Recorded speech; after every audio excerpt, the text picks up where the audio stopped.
Hey guys, here's a quick tutorial on how to modify your FuriBee F90 so that you can fly it with your Turnigy Evolution.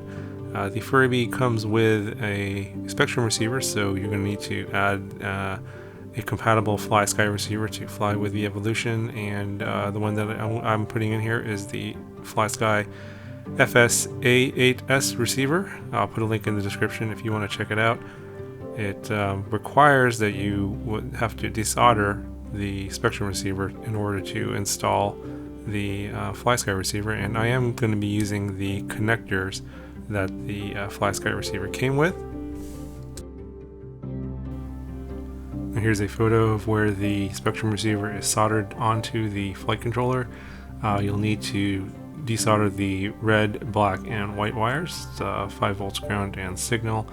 If you're not comfortable with dealing with micro soldering, these are very small wires, I would not recommend this mod. You have to be very precise and have very good temperature control and get in and out very quickly, otherwise you'll burn off too much of the insulation and possibly create a solder bridge, which is going to be very bad, and you might have smoke and destroy your quad. So if you're not comfortable with micro soldering, I recommend that you don't do this mod.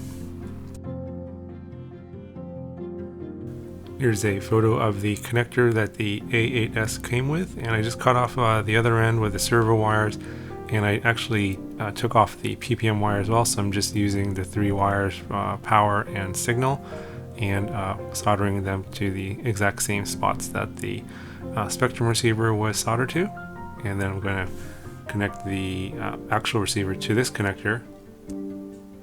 And here we have pictured the A8S connected to that connector that I soldered to the flight controller. And that's all you got to do. At this point you just have to power it on with the bind button being pressed while your Turnigy Evolution is in receiver bind mode, and you'll have it bound up and you're ready to go. So this is a pretty easy mod if you are comfortable with doing the soldering.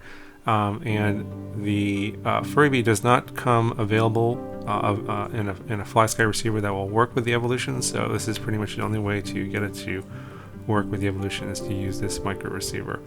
Anyway guys, I hope you enjoyed that video, and I hope it gets you guys going on the Evolution with this particular tiny whoop.